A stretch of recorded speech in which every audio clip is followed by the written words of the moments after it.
చింత చిగురు వేసవికాలంలో అందుబాటులో ఉంటుంది కదండి. అది గోదావరి సైడ్ ఎక్కువగా ఉంటుంది. సీజన్ లో దొరికే వాటిని అస్సలు మిస్ చేసుకోకూడదు కదండి. అందుకని చెప్పి చింత చిగురుతో పచ్చిరేల కూర అయితే వండేశాను. చింత చిగురు పచ్చిరేల కూర చాలా అంటే చాలా బాగుంటుందండి. మా సైడ్ బర్త్డే పార్టీకి వెళ్ళినా మెచ్యూర్ ఫంక్షన్ కి వెళ్ళినా తప్పనిసరిగా ఈ చింత చిగురు పచ్చిరేల కూర ఉంటుందండి. ఈ చింత చిగురు పచ్చిరేల కూర నేను ఎలా చేశానో ప్రాసెస్ అయితే చూపించేస్తాను. ముందుగా చింత చిగురు అయితే తీసేసుకున్నానండి. వీటికున్న మొదటి కాళ్ళు అయితే తీసి పక్కన పడేసాను.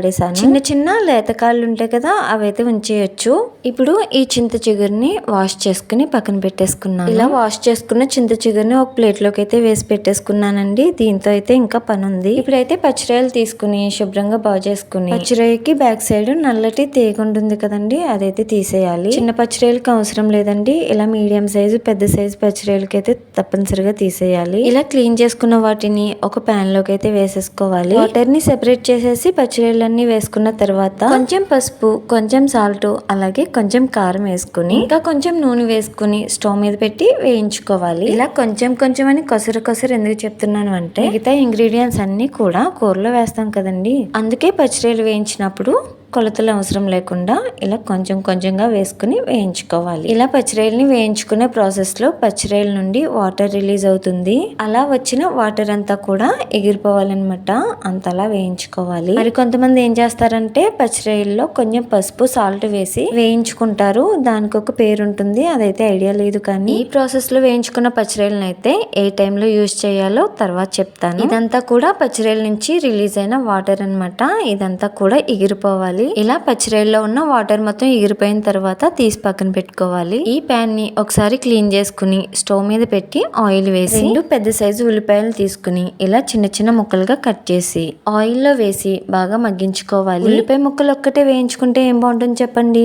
ఉల్లిపాయ ముక్కలతో పాటు 3 పచ్చిమిర్చి ఇలా ముక్కలు చేసి వేసుకోవాలి. ఉల్లిపాయ ముక్కలు కొంచెం వేగిన తర్వాత దీనిలోకి ఫ్రెష్ గా దంచి పెట్టుకున్న అల్లం వెల్లుల్లి పేస్ట్ అయితే వేసుకోవాలి. నేనైతే అల్లం వెల్లుల్లి ఫ్రెష్ గా తురిమి వేసాను. చాలా బాగుంటుంది ఇలా వేసుకుంటే. ఇలా ఉల్లిపాయ ముక్కలు సగం వేగిన తర్వాత వేసినట్లయితే అల్లం వెల్లుల్లి పేస్ట్ వేగేలోగా ఉల్లిపాయ ముక్కలు కూడా మగ్గిపోతాయి. ఇప్పుడు దీనిలోకి చిటికెడు పసుపు, అలాగే రుచికి సరిపడినంత సాల్ట్, 2 స్పూన్ల కారం వేసి బాగా వేయించుకోవాలి. ఆల్రెడీ ఇవన్నీ కూడా పచ్చిరాయల్లో వేసామండి, అందుకని దీనిలో చూసి వేసుకోవాలి. వీటితో పాటు టీ స్పూను ధనియాల పొడి, అలాగే టీ స్పూన్ జీలకర్ర పొడి కూడా వేసుకోవాలి. మరీ ఎక్కువ ఘాటు కావాలి అనుకుంటే గరం మసాలా కూడా వేసుకోవచ్చు.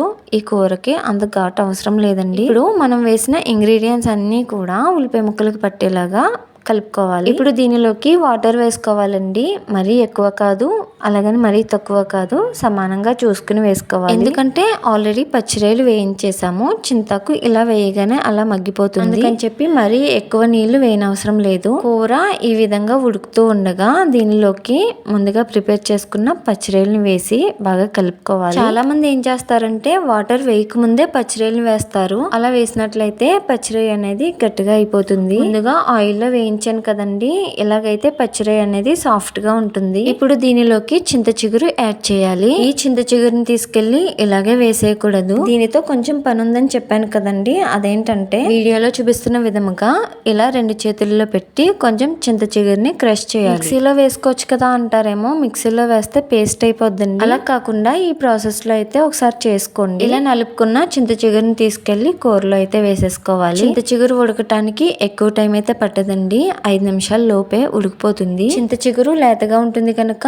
ఇలా కూరలో వేయగానే అలా కలిసిపోయింది. చూసారా, ఇలా ఇంకొంచెం వాటర్ ఉంది కదండి, అదంతా ఎగిరిపోయే వరకు కూడా చూసుకుంటే సరిపోతుంది. అంతేనండి, చింత చిగురు పచ్చిరాయల కూర అయితే రెడీ అయిపోయింది. వేడి అన్నంలో చింత చిగురు పచ్చిరాయల కూర వేసుకుని నెయ్యి వేసుకుని తింటే చాలా అంటే చాలా బాగుంటుంది. చింత చిగురు సీజన్ వెళ్ళక ముందే మీరైతే కర్రీ ప్రిపేర్ చేసుకుని టేస్ట్ చేసేయండి. వీడియోకి అయితే ఒక లైక్ చేయడం మర్చిపోకండి. అలాగే మీ ఫ్రెండ్స్ అండ్ ఫ్యామిలీ మెంబర్స్కి షేర్ చేసి నా ఛానల్ని సపోర్ట్ చేసేయండి. Thanks for watching. బాయ్.